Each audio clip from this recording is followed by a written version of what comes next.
Assalamualaikum warahmatullahi wabarakatuh. Alhamdulillah. Wassalatu wassalamu ala rasulillah wa ala alihi wa ashabihi wa mawalah. Qad qala ta'ala fi kitabihil karim wa huwa asdaqul qailin. A'udzu billahi minasyaitonir rajim. Bismillahirrahmanirrahim. Ya ayyuhan nasu ubudu rabbakumul ladzi khalaqakum wal ladzina min qablikum la'allakum tattaqun. Al-ayah sadaqallahul azim amma ba'd. Ma'asyiral muslimina wal muslimat, para pemirsa yang dimuliakan oleh Allah Subhanahu wa taala. Berjumpa kembali dalam kajian perjalanan akhirat bagian yang kedua. Pada tema sebelumnya kita membicarakan tentang larangan untuk meminta wafat kepada Allah Subhanahu wa taala ketika kita mendapatkan musibah. Sebagian orang, khususnya para orientalis, sering membenturkan antara satu ayat Al-Quran dengan ayat Al-Quran yang lainnya, agar kemudian orang-orang muslim meragukan tentang firman Allah Subhanahu wa ta'ala. Kadang sebagian orang ada yang membenturkan antara Al-Quran dengan hadis Rasulullah Sallallahu Alaihi Wasallam, sehingga muncul istilah munkirus sunnah, orang yang ingkar dengan sunnah karena hanya percaya kepada Al-Quran sahaja. Sementara kalau kemudian kita lihat beberapa literatur menjelaskan kepada kita bahwa sumber primer yang pertama untuk dijadikan rujukan bagi orang muslim adalah Al-Quran. Kemudian yang kedua adalah hadis Rasulullah Sallallahu Alaihi Wasallam. Maka jika sebelumnya hadis Rasulullah Sallallahu Alaihi Wasallam melarang kepada kita untuk meminta agar Allah Subhanahu Wa Taala wafatkan kita, lalu bagaimana jika disandingkan dengan firman Allah Subhanahu Wa Taala yang mengkisahkan Nabi Yusuf alaihissalam dan mengkisahkan Maryam? Baik, para pemirsa yang dimuliakan oleh Allah Subhanahu Wa Taala, di dalam surat Yusuf ayat yang ke-101 Allah Subhanahu wa taala berfirman, A'udzubillahi minasyaitonir rajim. Bismillahirrahmanirrahim. Tawaffani musliman wa alhiqni bis salihin. Ya Allah, wafatkanlah aku dalam keadaan muslim, lalu kemudian susulkanlah aku, jumpakanlah aku dengan orang-orang yang saleh. Kemudian yang kedua, firman Allah Subhanahu wa taala dalam surat Maryam ayat yang ke-23, Allah Subhanahu wa taala berfirman mengkisahkan Maryam. Apa kata Allah? A'udzubillahi minasyaitonir rajim. Ya laitani mittu qabla hadza wa kuntu nasyam mansiya. Duhai kiranya aku mati sebelum ini sehingga aku menjadi sesuatu yang dilupakan. Maka kalau kita cermati dua kisah yang mengkisahkan Nabi Yusuf dengan mengkisahkan Maryam, seolah-olah kedua ayat ini membicarakan tentang bolehnya meminta wafat. Apalagi jika dikaitkan Maryam ketika mendapatkan ujian dari Allah Subhanahu wa taala. Bukankah Rasulullah Sallallahu Alaihi Wasallam sebelumnya melarang ini? Sehingga kalaulah seandainya meminta, maka harus minta panjang umur terlebih dahulu, minta hidup terlebih dahulu sebelum kemudian nanti meminta wafat. Lalu bagaimana memahami ayat ini? Terkait dengan memahami ayat ini, pertama tentang doa yang dipanjatkan oleh Nabi Yusuf alaihissalam, tawaffani muslimah wa alhiqni bis salihin. Ya Allah, wafatkanlah aku dalam keadaan muslim, lalu kemudian jumpakanlah aku, susulkanlah aku dengan orang-orang salih. Apa yang dimaksud dengan ayat ini? Qatadah rahimahullahu memberikan penjelasan. Apa penjelasannya? La yatamannal mauta ahadun. Janganlah seseorang berharap mati. Jadi belum ada seseorang yang meminta kepada Allah Subhanahu wa taala wafat.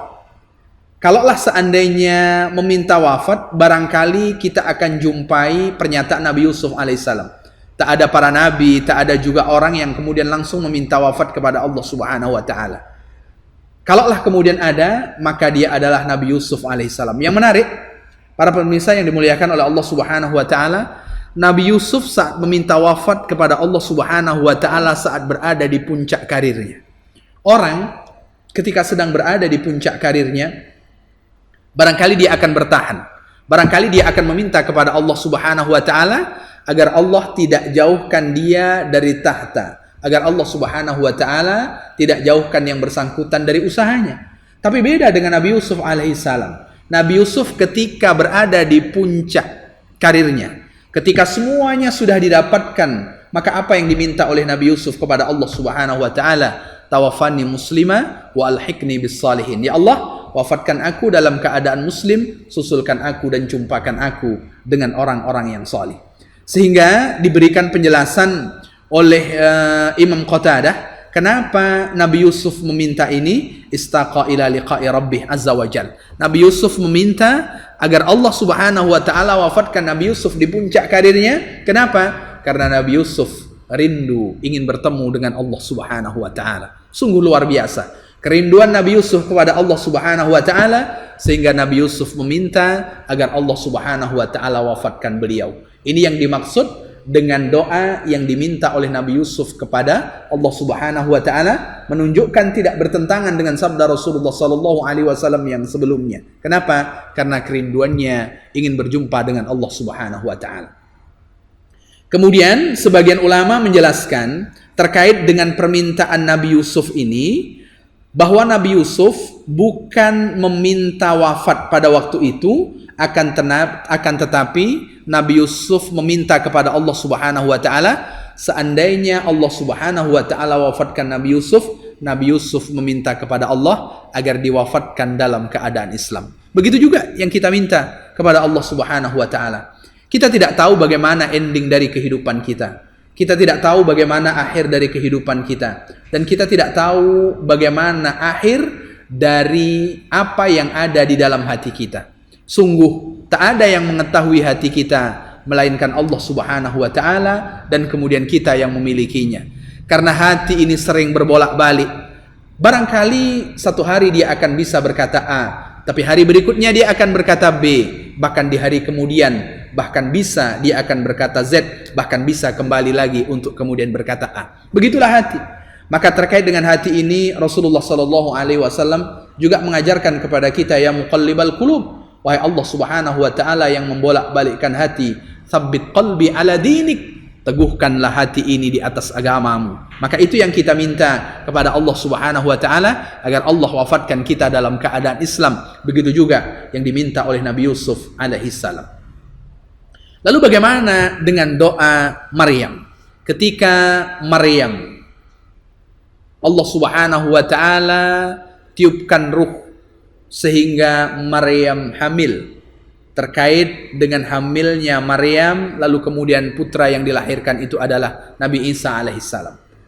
Saat orang mengenal Maryam sebagai sosok yang taat kepada Allah Subhanahu wa taala, terlahir dari ayah ibu juga orang yang taat kepada Allah Subhanahu wa taala. Bahkan Maryam hidup hanya untuk memberikan dirinya untuk kemudian taat kepada Allah Subhanahu wa taala. Tapi pada waktu itu Maryam hamil, sehingga banyak cemoohan perkataan yang tak baik kepada Maryam. Saat banyak orang yang mengatakan tak baik kepada Maryam, tentu ini berat bagi Maryam. Ketika berat ini bagi Maryam, lalu kemudian Allah Subhanahu wa taala mengisahkan, ada kalimat, ya laitani mittu qabla haza, alangkah baiknya kiranya aku wafat sebelum ini. Ini yang diminta oleh Maryam. Artinya kalau Maryam wafat sebelum kejadian ini, barangkali tak akan ada orang yang mencela kepadanya. Bahkan Maryam akan lebih mudah melewati kehidupannya. Maka oleh karena itu, para pemirsa yang dimuliakan oleh Allah Subhanahu wa taala, kadang ada satu dua orang yang mencela kita. Kadang ada satu orang yang berburuk sangka kepada kita. Kadang ada orang yang kemudian mengatakan yang tak baik kepada kita. Maka jangan sampai dengan ini kita meminta wafat kepada Allah Subhanahu wa taala. Kenapa? Kita perlu merenungkan bahwa apa yang disebutkan oleh Maryam itu bukan serta-merta karena kondisi pribadinya yang pada waktu itu tak sanggup melewati kehidupannya.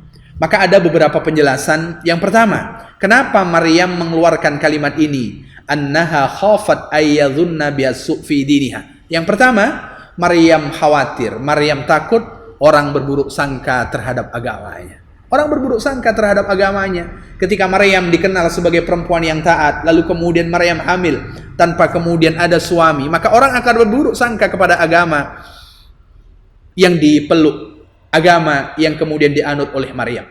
Dan Maryam khawatir kalau orang akan berburuk sangka kepadanya, sehingga Maryam meminta kepada Allah Subhanahu wa taala, ya Allah, alangkah baiknya aku mati sebelum ini sehingga orang tak ada yang berburuk sangka dengan agama yang kemudian aku ikuti. Kita perhatikan betapa banyak justru orang sekarang dengan mudah merendahkan agamanya. Banyak orang yang kemudian berburuk sangka terhadap agama, bahkan ada orang yang kemudian ringan perilakunya, yang dengan perilakunya itu lalu kemudian orang berburuk sangka dengan agama yang kemudian dianutnya. Maka kalau kemudian kita melihat ini, para pemirsa yang dimuliakan oleh Allah Subhanahu wa taala, luar biasa Maryam. Takut orang berburuk sangka kepada agamanya, sehingga dia meminta kepada Allah agar Allah wafatkan dia sebelum ini.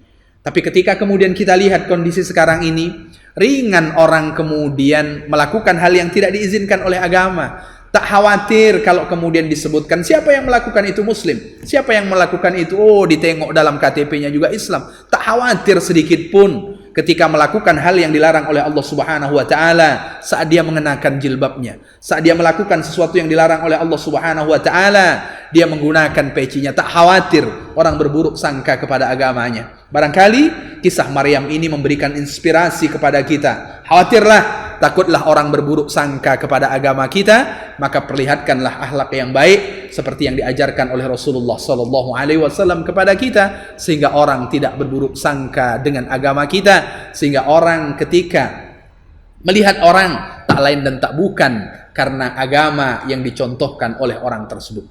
Yang kedua, kenapa Maryam berdoa seperti ini?